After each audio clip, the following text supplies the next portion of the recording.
Now third point I am discussing over here कि wasteful consumption, जब subsidy मिलती है, फ्री का मिलता है, चीजों की प्राइसेस थोड़ी सी कम हो जाती हैं, ठीक है, तो इससे जो है वेस्टफुल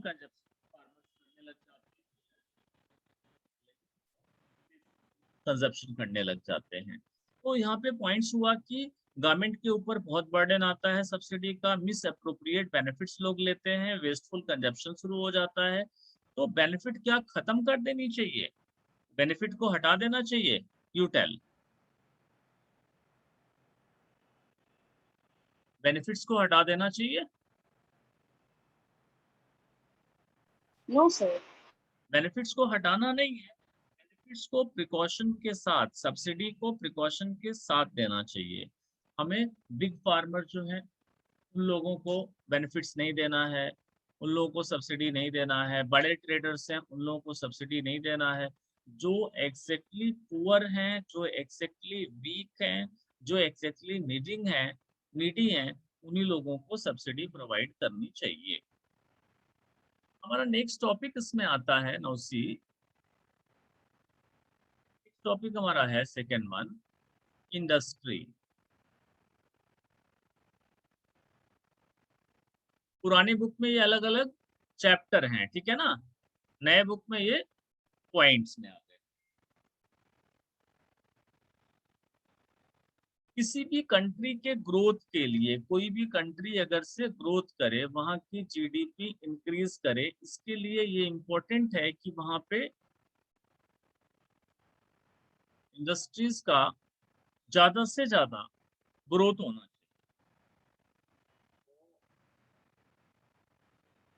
इंडस्ट्रियल डेवलपमेंट में अगर से हम देखें, ये ईयर यहाँ पे ले लें 1991, इससे पहले इंडस्ट्री का ग्रोथ, इससे बाद में इंडस्ट्री का ग्रोथ, वो बहुत अलग अलग सिस्टम से हुआ है। Before this only in government hand, only in government hand, and afterward by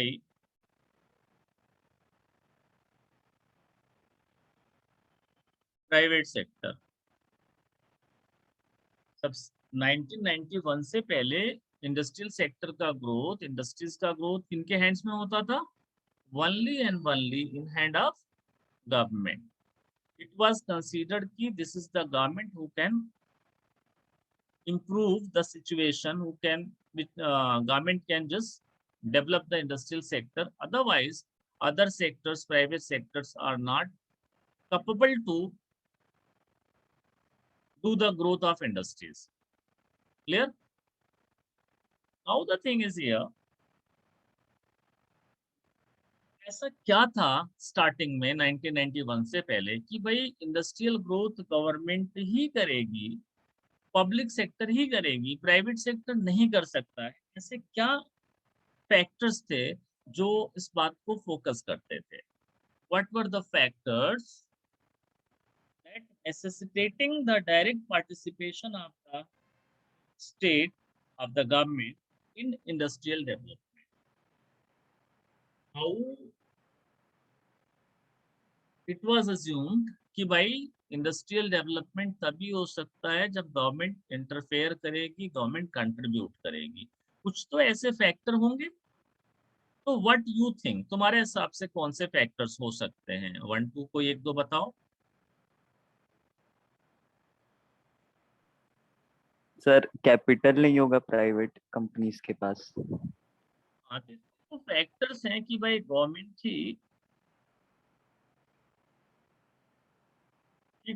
he industrialization या इंडस्ट्रियल सेक्टर का प्रोग्रेस या ग्रोथ कर सकती है। उसके पीछे पहला फैक्टर था lack of capital with private sector, lack of capital with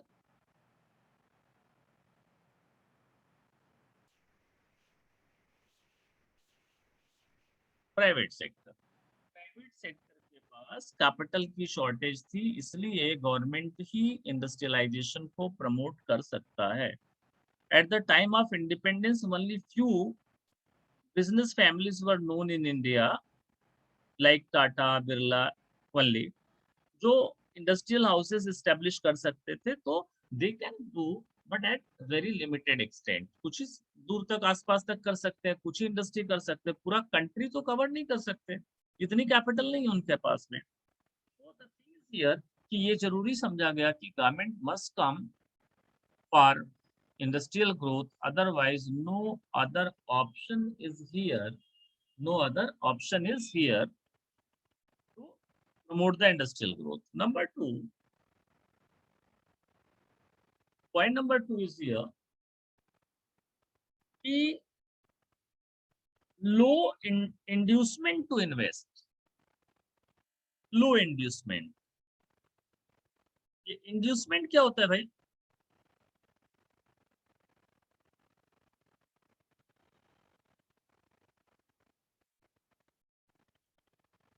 inducement का क्या मतलब है? अट्रैक्शन।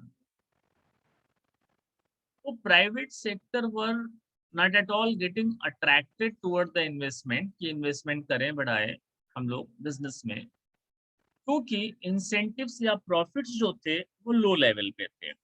इंड्यूसमेंट आपका तभी होता है, आप कहीं पे भी अट्रैक्ट कब होते हो, जब आपको आपका बेनिफिट ज्यादा दिखता है। तो बच्चों, is it clear? If as a businessman, as an investor, you will invest your capital in those ventures where you are getting more benefits, either more incentives. Is it clear or not? Sir, clear. तो investors के inducement नहीं थे, बड़ा लो inducement था, बहुत थोड़ी बहुत रुचि लेते थे, थोड़ा बहुत अट्रैक्शन था कि भाई इन्वेस्टमेंट करेंगे। मोस्टली वो इन्वेस्ट नहीं करना चाहते थे इंडस्ट्रियल सेक्टर में। रीजन उसका ये था कि the output, the returning, the incentives from industrial sector was very low eight that time. इसलिए बहुत कम लोग, बहुत लिमिटेड साइज ऑफ मार्केट था, मार्केट की साइज कम थी। ठीक है, साइज जब मार्केट का कम होगा तो लेवल ऑफ डिमांड कम होगा, लेवल ऑफ डिमांड कम होगा तो level of income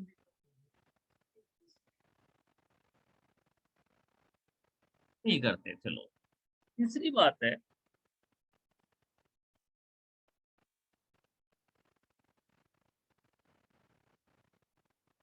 growth with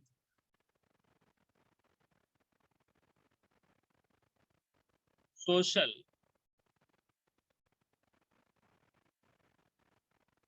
justice. Third option, third objective was there at that time कि भाई ग्रोथ होना चाहिए, इंडस्ट्रीज बढ़नी चाहिए, कंपनीज बढ़नी चाहिए, फैक्ट्रीज बढ़नी चाहिए, बट सोशल जस्टिस के साथ। मींस कि the benefit of all this growth of the industrial sector must be reached to the must be reached to the all weaker section of the society। Means कि हमें थोड़े कम profit margin पे काम करना पड़ेगा, या समटाइम कभी कभी हमें प्रॉफिट को ध्यान नहीं दे करके सोशल वेलफेयर के लिए काम करना पड़ेगा। आप ये बताओ, कोई भी private organization, any private institution, private company any time wants कि without profit it will work for social justice? Tell me. I don't think. I think you know. What do you think?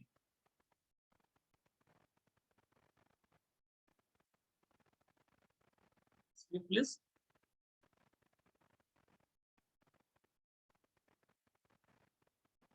Am I audible to you all? No? Yes, sir. Only Astha is replying and nothing. No one is speaking from their side. Class छोड़ के बाहर हो क्या आप लोग? Yes, sir. नहीं sir. कोई भी ऐसी प्राइवेट इंस्टीट्यूशन, प्राइवेट कंपनी भी ऐसा नहीं चाहेगी कि वो सोशल जस्टिस के साथ सोशल वेलफेयर के लिए काम करे। They will work only for the profit.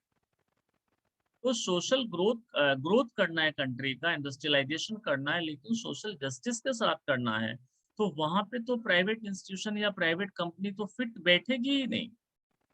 Private company won't be fitted over here, वो फिट नहीं बैठ सकती है। जब वो फिट नहीं बैठेगी तो उसके बाद ऑप्शन कौन सा बचता है? गवर्नमेंट का, बिकॉज गवर्नमेंट प्रॉफिट के लिए काम नहीं करती है।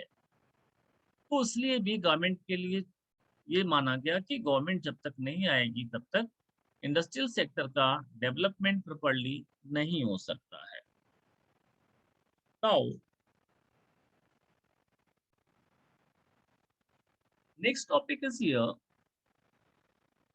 IPR 1956। IPR 1956 कभी सुना है क्या ये टर्म? इंडस्ट्रियल पॉलिसी, इंडस्ट्री से रिलेटेड कुछ मेन पॉलिसीज बनाई गई 1956 में, जिनको हम IPR 1956 बोलते हैं। क्या बोलते हैं? IPR 1956। तो इस समय जो इंडस्ट्रियल पॉलिसी बनाई गई, उसमें क्या मेन बातें थी, क्या मेन टॉपिक्स थे, मेन क्या हाइलाइट्स थे, उसके बारे में हमें स्टडी करना। तो सबसे बड़ा हाईलाइट था, leading role of the government.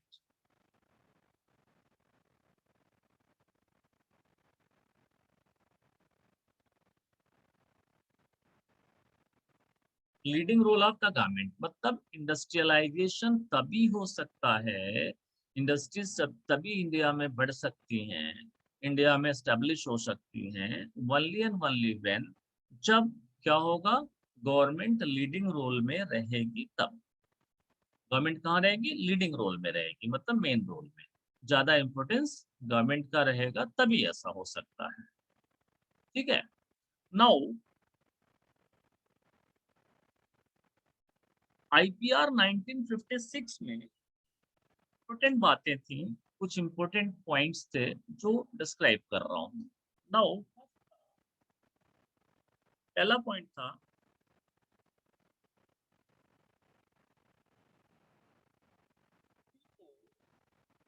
Classification of industries.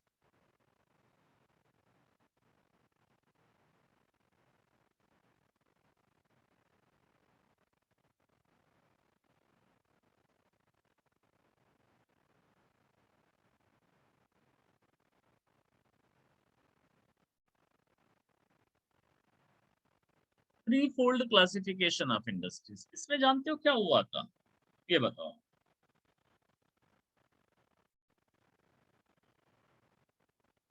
Three fold classification of industries, इसमें क्या क्या क्लासिफाई किया गया था? Anybody can tell me? Yes sir, उनको जो मतलब प्रोड्यूस करती है उसके अकॉर्डिंग पे उनको क्लासिफाई किया गया था शेड्यूल में, थ्री शेड्यूल में, शेड्यूल ए, शेड्यूल या थ्री कैटेगरीज थी, वो शेड्यूल जो तीन था बेटा, थ्री शेड्यूल था ना, तो वो यस थ्री सर, शेड्यूल जो था उसमें कैसे कैसे इंडस्ट्री का क्लासिफिकेशन था। शेड्यूल ए इंडस्ट्री यस की, सर, जो that will be only sir वो इंडस्ट्री जो गवर्नमेंट की ओन स्टेट बाय ओन होगी। करेगा। स्टेट।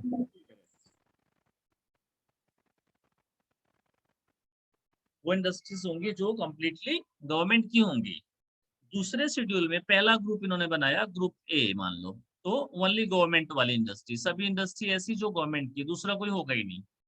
ग्रुप बी इन्होंने बनाया, उसमें बोला कि गवर्नमेंट भी रहेगी और प्राइवेट सेक्टर भी आएंगे, लेकिन private sector as a helping helping element की तरह रहेंगे, मेन रोल में कभी नहीं रहेंगे, कोई डिसीजन नहीं लेंगे।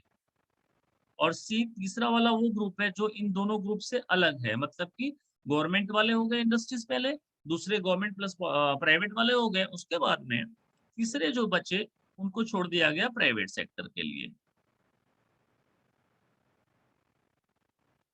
तो तीन ग्रुप में इंडस्ट्रीज का हुआ क्लासिफिकेशन। कुछ ऐसी इंडस्ट्रीज होंगी, 17 इंडस्ट्रीज थी जो सिर्फ गवर्नमेंट की होंगी, फिर कुछ ऐसी इंडस्ट्रीज होंगी जो गवर्नमेंट और प्राइवेट दोनों सेक्टर वहां पे होंगे, लेकिन private sector only helping hand की तरह काम करेगा। तीसरा जो हुआ प्राइवेट सेक्टर्स के लिए छोड़ दिया गया, और उसके बाद जो दो कैटेगरीज से बच गए इंडस्ट्री, वो जाएंगे प्राइवेट सेक्टर्स में। अब देखो, नाउ दूसरी बात यहाँ पे थी, पॉइंट नंबर 2, इंडस्ट्रियल लाइसेंसिंग।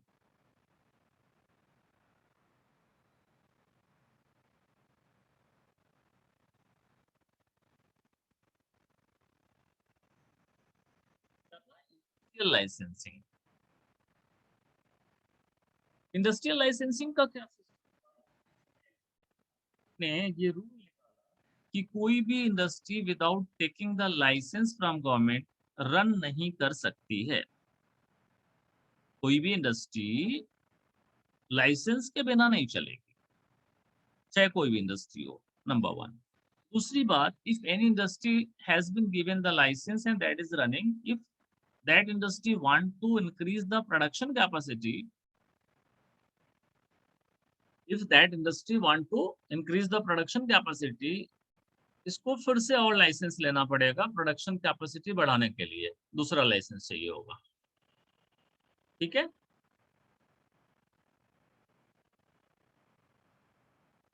तीसरी बात है, थर्ड इंपोर्टेंट बात क्या है, या इसी में इसका रीजन क्या था, लाइसेंसिंग करने का के पीछे लॉजिक गवर्नमेंट का क्या था?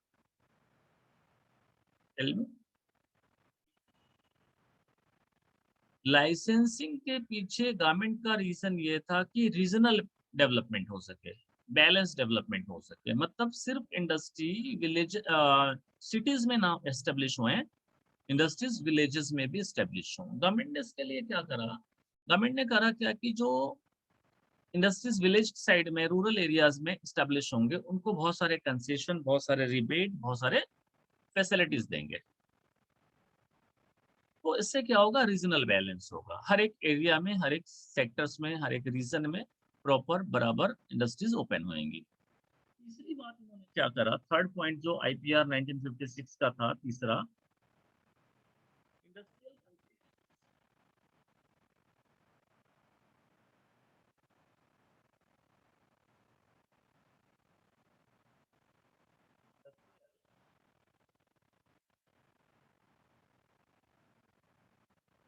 कंसेशन, इंडस्ट्रियल,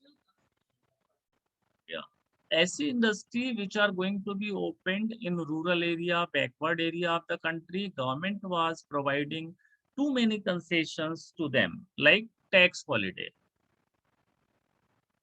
क्या मैंने बोला यहाँ पे, टैक्स हॉलीडे। ये टैक्स हॉलीडे क्या होता है भाई?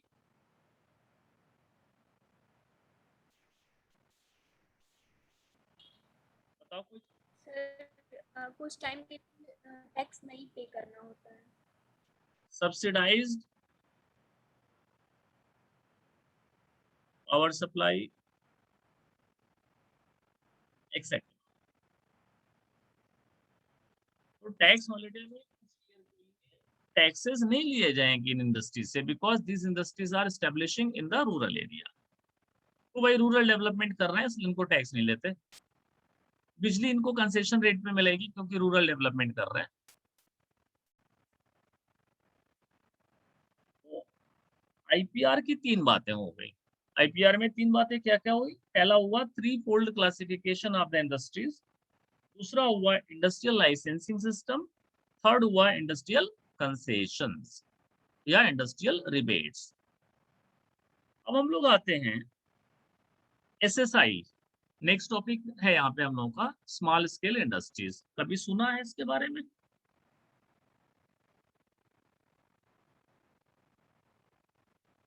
टॉपिक हमारा है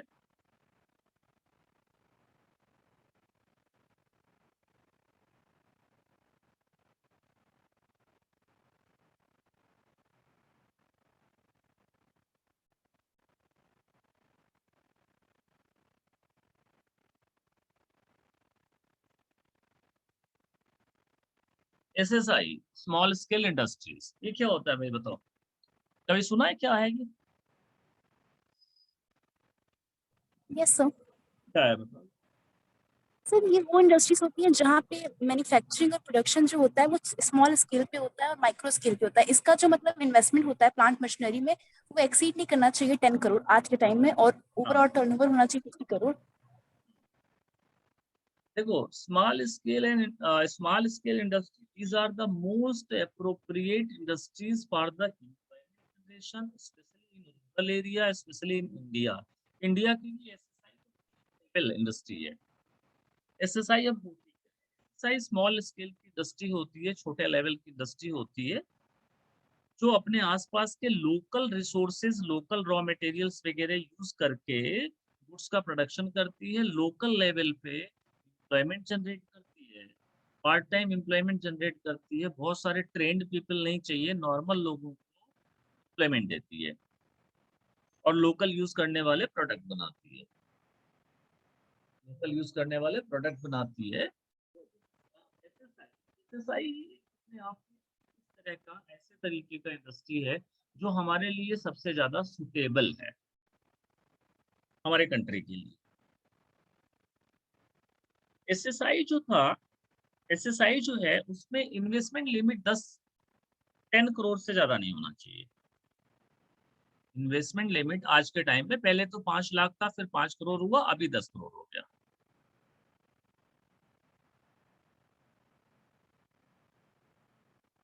इन्वेस्टमेंट लिमिट मैक्सिमम 10 करोड़। दूसरी बात, टर्नओवर मैक्सिमम 50 करोड़। एक साल का टर्नओवर 50 करोड़ से ज्यादा नहीं होना चाहिए। जब 1951 में एसएसआई का कॉन्सेप्ट आया तो उस टाइम मैक्सिमम लिमिट जो थी ऑफ इन्वेस्टमेंट, वो कितना था मालूम है?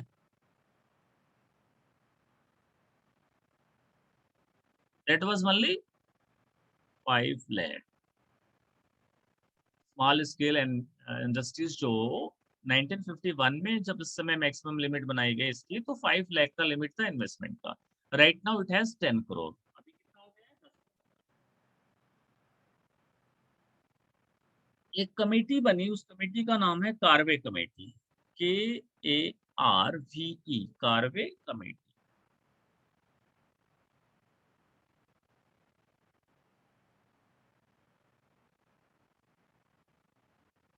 ये कार्वे कमेटी है, कार्वे कमेटी 1955 में बनी थी। इस कार्वे कमेटी ने क्या सिग्निफिकेंस है एसएसआई का उसको बताया था, और कार्वे कमेटी ने एसएसआई के 3 बेसिक फीचर्स बताए। कितने बेसिक फीचर्स बताए एसएसआई के? 3 basic features. Carve committee has described the 3 basic features of the SSI that is suitable for Indian economy. Now I'm describing those one. उनको describe कर रहा हूँ। Number 1, SSI small scale industry जो होती है वो लेबर इंटेंसिव होती है।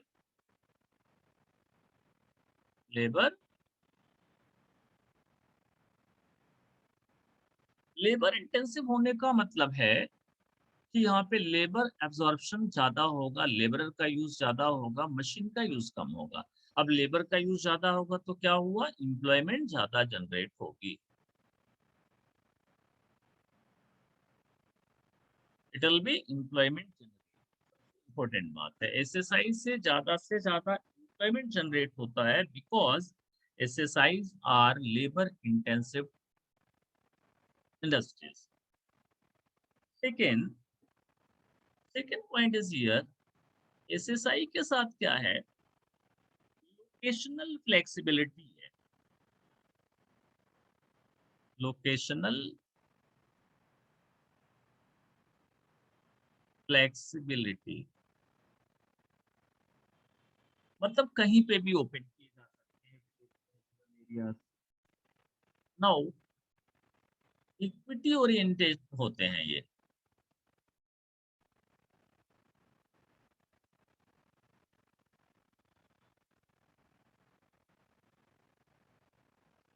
ये इक्विटी ओरिएंटेड कैसे होते हैं? Now the thing, locational flexibility का मतलब किसी भी लोकेशन में खोल सकते हैं। इनके लिए बहुत सारा टर्म कंडीशन रिक्वायरमेंट की, ऐसी रोड्स हो, ऐसे इलेक्ट्रिसिटी हो, ये सब कोई रिक्वायरमेंट नहीं होती है।